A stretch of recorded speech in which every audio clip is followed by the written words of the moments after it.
morning, Outlaws. I'm Ella Davis. And I'm Grace Fendel. Welcome to this week's Outlaw Outlook, coming to you live from Central Oregon Daily Studio in Bend. Well, actually, it's technically not live. Currently, the Outlaw Media class is on a field trip to the studio. Hopefully, we can get some pointers from the pros over here on how to run the news. Kellen's been hanging out with Darrell, so now he's going to give us a little preview of the weather. How you doing, folks? Today we're looking at our satellite and radar, and judging off of this, we're going to have a nice dry morning. We have a dry system moving through, but it's just going to bring us some cloud cover and not a lot of precipitation. Thanks, Kellen. Now we're throwing it back to the Sisters High team in the Outlaw Media studio. But before we go, again, we are here at Central Oregon Daily Studios giving you a nice little broadcast. Woohoo! Yay!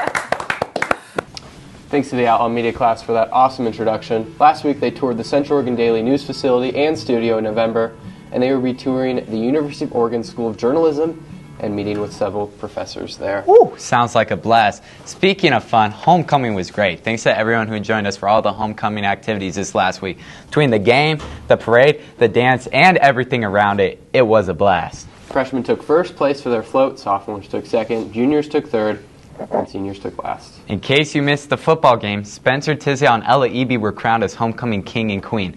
Outlaws also rocked that game, taking the dub against Creswell 48-6. You can view the football broadcast replay of it on our YouTube channel under the live section. Speaking of football, the University of Oregon beat the Ohio State this weekend in a nail-biting match, wrapping up at 32-31. Ducks taking the dub. Oh boy, was it a crazy game indeed. Now on to this week's sporting events of the week for Sisters High School athletes. Take it away.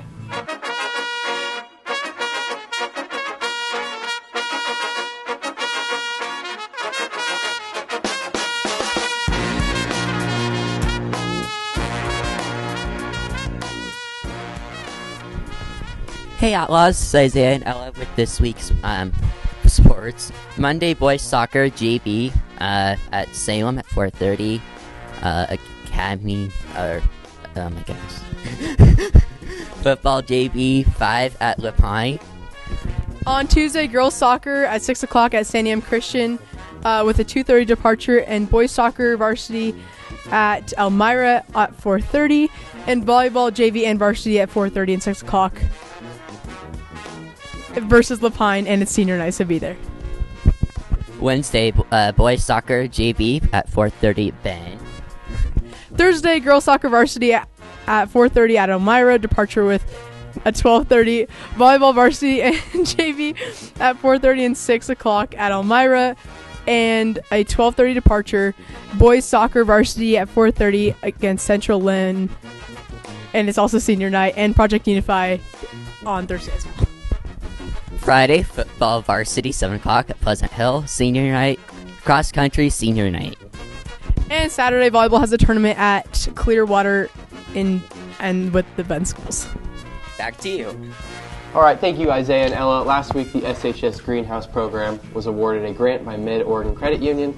This funding will boost students' extra excursions to local farms, specifically seed to table, and provide essential tools and supplies to the greenhouse class.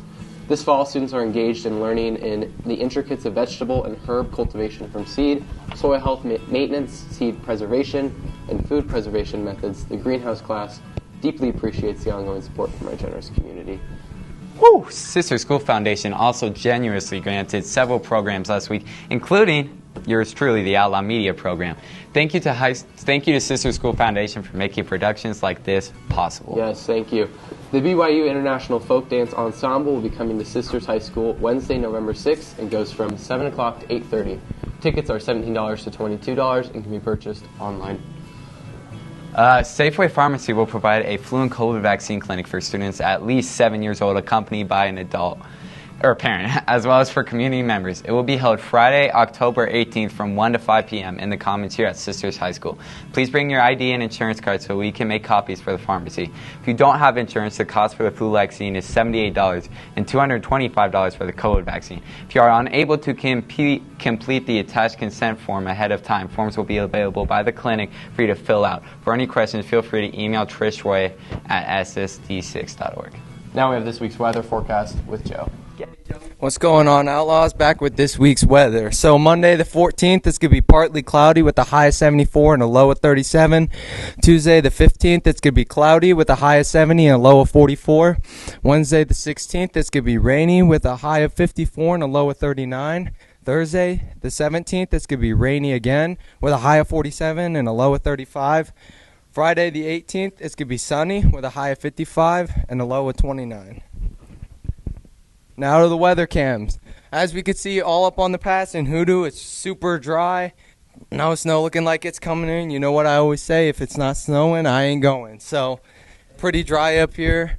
We'll be hoping for some snow pretty soon because I know I sure want to get out on the mountain.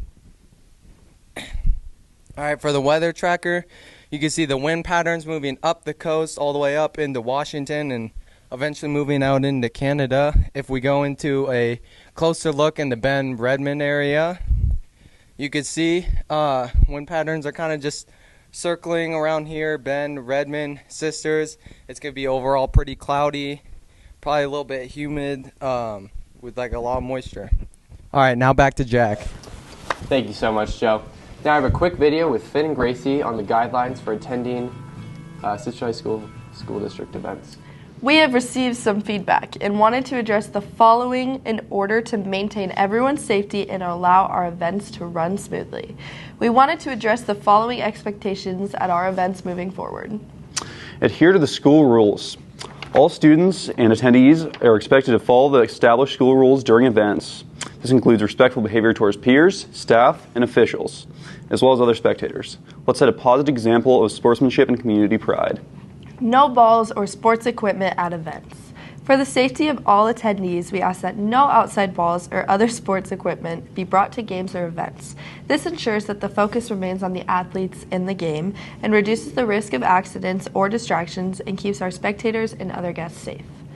Parental supervision for younger children. Any students who are not of high school age must be accompanied by a responsible adult. This supervision helps ensure that younger children are safe and respectful of the environment. In order to maintain a safe environment, we have the expectation that bikes, scooters, and all other items with wheels are not permitted in the stadium.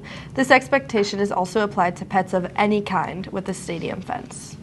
We appreciate your cooperation and understanding in helping maintain a safe and family-friendly atmosphere at all school events. Your support is invaluable in fostering a positive environment where students can thrive both on and off the field. Thank you for your attention to these guidelines, and we look forward to seeing you at the next game. That is all for this week's announcements. Enjoy your week, and everyone remember, It's a great day to be an outlaw.